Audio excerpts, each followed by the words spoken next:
Ir tik daudz dažādu grāmatu, rakstu un semināru par dvēseli, ka nereti sniegtā informācija ir pretrunīga un var apjūt, kas ir patiesība un kas nē. Kāds būtu tavs padoms tiem, kuri sāk izzināt dvēseli, kāds ir atgrauds no palvām? Jā, teiksim, es esmu tāds padomu laika bērns. Un tanī laikā bija aizliegtas reliģijas, visāda ezotērika, bet tad kaut kur pamazām kaut kādas grāmateles parādījās, viņas bija pieejamas. Tie, kas bija tādi reliģiozi fanāti, viņiem ar kaut kur pulcējās un kaut ko tur pielūdza Dievu.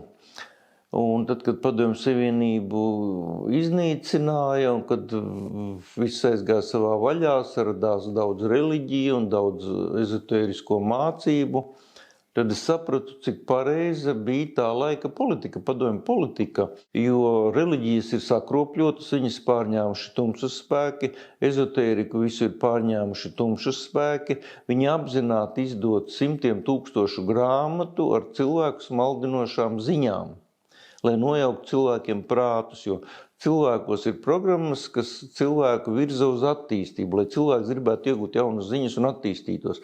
Lūk, un šīs grāmatas un dažādi kursi, kurus organizē tumsas pārstāvji, ir kā lamatas cilvēkiem. Un cilvēki, kas grib attīstīties, viņi paņem grāmatu, sāk viņu lasīt, un viņi nesaprot, ka viņi sevi programmē destruktīvas programmas, kas plosīs viņu dzīvi. Destruktīvs tas ir dzīve kaut kas ārdošs, graujošs. Un būtībā cilvēki paši sevi inficē, tad viņi varbūt meklē uz kaut kādos kursos, kaut kur aiziet, tur atkal ir programmētājs, kas programmē nepareizas programmas, vai aiziet uz kādu sektu, kur atkal mācītājs pilnīgi nepatiesas ziņas programmē par visumu, par Dievu, par attiecībām ar Dievu, jo visu to ir sagrābuši savās rokās tumsas spēki. Un es savā laikā arī to saskāros, kad es tā ļoti analītiski lasīju grāmatas, es sapratu, ka viņas ir pretrunīgas. Kurā tad ir patiesība un kurā ir meli grāmatā. Un es vienā labā reizē sapratu, ka tās grāmatas ir vienkārši jāmet ārā, kas nevis gudrākas paliek viņas lasot, bet tieši otrādi prāts sāk man pieklibot. Bet tad es domāju, es izmetīšu, kāds savāks viņas un sāks lasīt, būtībā inficēsies. Un tad es sapratu, ka viņas vienkārši jāsadedzina ir, ka nedrīkst infekciju tā izplatīt apkārtējā vidē. Un es nesapratu, bet kur tad ir tā vienīgā patiesība? Es kaut kur arī tur paklīdu, pa kaut kādām baznīcām ieskatījos, kaut kādās sektās mani tur vilinājis, bet man pietika ar vienu reizi, lai saprastu, ka tur ir viss falšs. Un man likās, ka kaut kur ir jābūt tam vienīgiem patiesības avotam. Un tad uz mani nostrādāja tas likums, kas meklē, tas atrod, jo es baigi intensīvi meklēju, un es atradu ziņu avotu, kur viennozīmīgi man tika parādīts ceļš uz patiesību, un šis ceļš bija psiholoģija, bet patiesā psiholoģija, nevis tas surgāts, ko māca augstskolās. Ka tā patiesība ir cilvēkā pašā, ka viņam ir būtībā pie tās patiesības palīdz nokļūt cilvēka dvēsele, ka jāklausās savas dvēseles balsī, ir jāatjauno 100% saikne ar dvēseli, un tad dvēseli vienmēr iegūs un iedos cilvēkam tās ziņas, kuras cilvēkam būs vajadzīgas katrā noteiktā brīdī. Tā kā es aicinu neusticēties. Es negribu teikt, ka nevar neusticēties visām grāmatām. Un es teikšu, uzticieties tikai manai, tas ar tā dīvaini izklausīsies. Ir daudzvērtīgas grāmatas.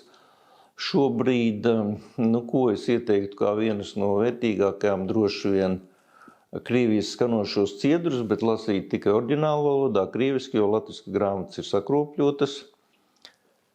Un tagad gan ir kaut kāds jauns tulkojums, cita cilvēku grupa tulko, un tur ir jau precīzāk, bet tik un tā to oriģinālu valodu, tā kā viņa tur nāk no šī ziņa avota, nav iespējams pārtulkot vairs tādā kvalitātē. Tāpēc es ieteiktu, tās ir viens no vērtīgākajām grāmatām uz šīs planētas. Un tas palīdz atjaunot saikni ar savu dvēseli, un tad, kad cilvēks piekļūst jau visam informatīviem laukam, tad jau skatīties internetu un lasīt kaut kādu cilvēku sarakstītas grāmatas jau kļūst neinteresanti. Jo tas, kādi dati ir pieejami tur, tas nespēja aizstāt neko citu. Un tas ir ļoti vērtīgi un interesanti. Un tad ir citas grūtības, ka tas, ko tāds cilvēks lasa, redz, gribās vienmēr padalīties ar kaut ko tādu, bet nav jau ar ko padalīties, tāpēc, ka cilvēki tam netic un nepieņem. Un ir tik maz palicis tādu, kuri to tomēr grib dzirdēt un grib kaut ko saprast. Vienīgā iespēja piekļūt patiesām ziņām ir saiknes atjaunošana ar dvēseli. Pašā dvēselē ir uzkrāts milzīgi daudz patiesu ziņu, bet viņa arī nav visas zināšanas par visu, kas notiek visumā. Bet viņa var piekļūt tiem avotiem, kur ir viss par visu, kopš visuma radīšanas sākuma. Skatītāji, ja arī tev rodas jautājumi, sūti tos uz zemāk norādīto e-pastu. Paldies par uzmanību, līdz nākamajai reizei!